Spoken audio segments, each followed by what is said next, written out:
Bring it a blazing.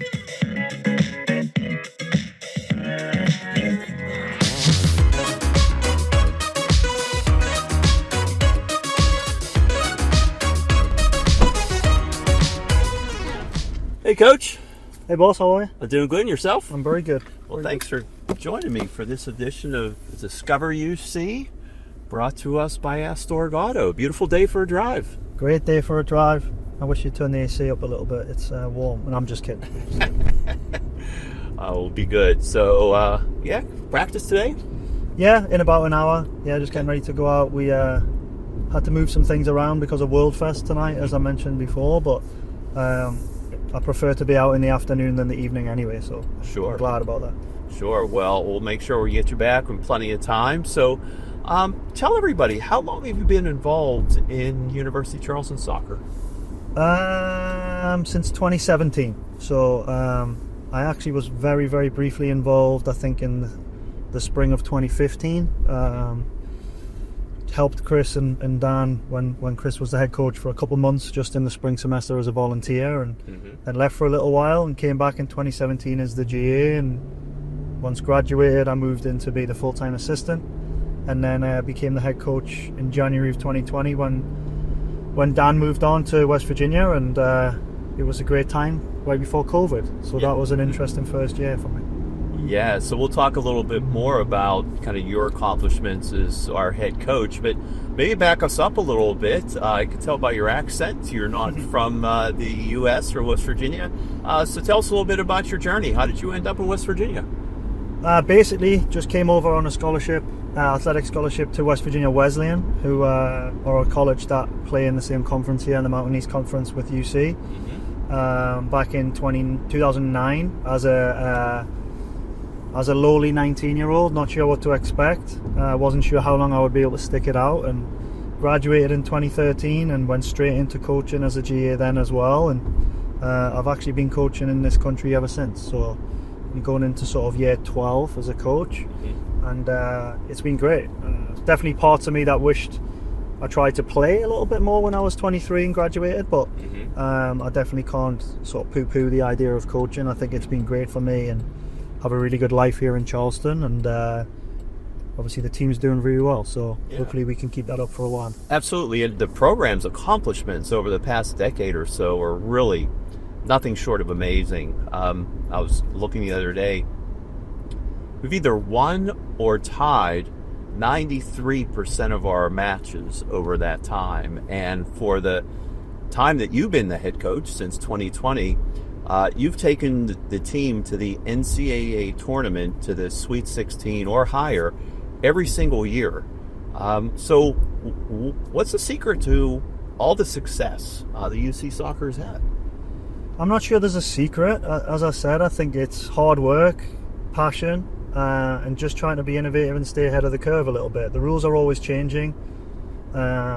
Society's always changing, of course, in and around soccer. So just trying to stay ahead of things, trying to come up with new ideas, and trying to learn. You know, I think I'm 34, I'm 35 very soon, and I've got a long way to go to be who I want to be as a coach, but always trying to learn, always trying to improve. We have a really good community here in Charleston and around the University of Charleston that is always very supportive of men's soccer, but also a lot of the other athletic programs as well. So I think it's just a really good environment for success. And yes, men's soccer have had a lot of success in the last 10, 11 years, and I mean, there's definitely a part of me that wishes we'd won more than 2 national finals in that time. You know, you go to the national final 6 times, and to only win 2 is a little disappointing, but it's still great at the same time. But not only men's soccer that do really well at UC, as you know, Dr. Roth, I think there's a really good just sort of environment in the whole university, and definitely within the athletic program, that sort of breeds success, and coaches learning off each other. Director of athletics, Brian, is really supportive and puts together a great package for the athletic programs, as does the university and yourself. So there's no secret, it's just hard work and trying to stay ahead of the curve, I think, a little bit, and hopefully you get the rewards at the end.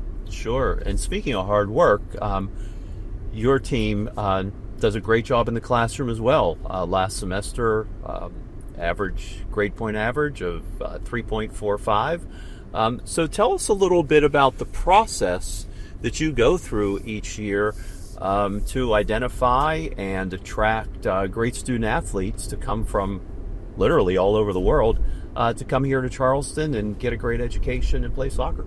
Yeah, well, I think the model we have at UC with the academic scholarships sort of encourages, coaches to try and find high GPA student athletes because of the academic scholarships that the university is able to offer to offset costs and things like that.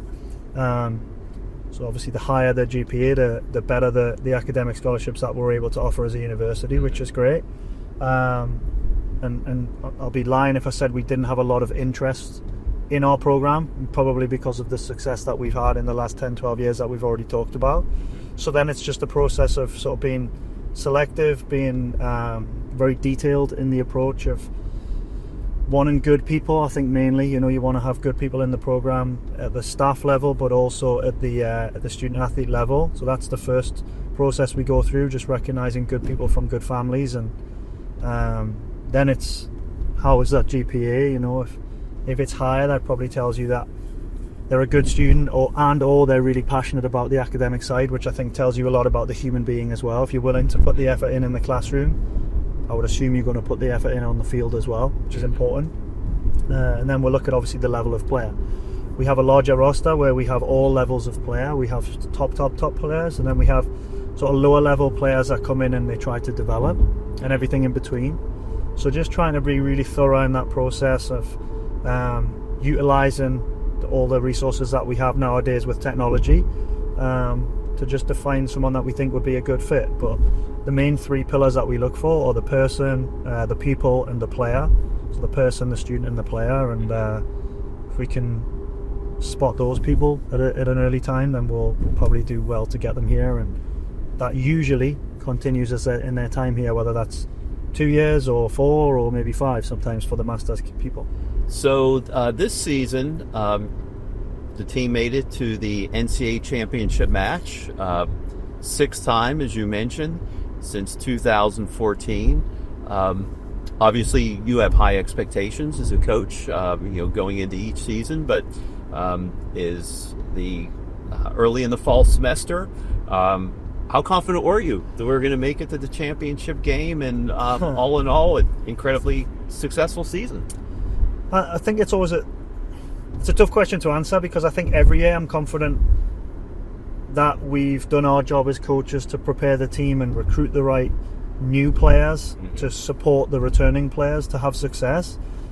But how confident you can be, I'm never really sure how to answer that. I think in order to have success in a knockout competition in any sport, we're in March now, March Madness is about to kick off. The best team very rarely wins, because it's a one-off game and anything can happen. So you need a lot of luck, but obviously you need a good group of people around that are prepared to earn their own luck a little bit. I thought we had a very mature group last year. I don't think it was our most talented group since I've been here. It was a very talented group, but I don't think it was the most talented. But we were very mature. We knew what it took to win, and we had a sort of philosophy that we never gave up. And I think we had some really close games throughout the season where it didn't look too good for us going towards the end of it, and our guys just kind of found a way. And I think if you have that skill along with that little bit of luck I mentioned, then the world is your oyster a little bit. Now unfortunately our luck ran out a little bit in that last game, where I thought we played really well for 70 minutes, but unfortunately the game's 90.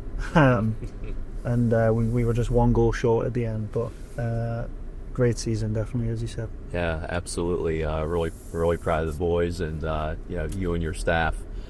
So your wife Kimmy is University of Charleston alum. In fact, she's a member of our Athletics Hall of Fame, having played soccer here as well. So talk about two really competitive and successful people. So give us a little kind of inside scoop about what it's like inside the Smee household. Well, there's a dog that makes life very interesting for us, as you know. But yeah, I think it's just very soccer based, soccer related. We watch a lot between us. Kimmy obviously watches a lot of women's soccer. I watch a lot of men's soccer, and we kind of share that experience with each other a lot. And I usually get home 6-7 o'clock in the evening with my own stories of the day, and then she'll come home a little bit later after her youth soccer stuff, and she has some stories of her day. So we spend a lot of time talking about the sport. We both love the sport, very passionate about it. And then sometimes we need to tell each other to be quiet and talk about something else a little bit. Well, I love talking soccer with you. Anytime you'll let me ask my pedestrian questions, and we couldn't be prouder of all the work that you do, and having all the great young student athletes that you recruit here to be part of the UC family. So keep up the great work, and thanks for spending a little bit of time with me, Coach. Yeah, thanks, boss. Thanks for the support with everything as well. Absolutely.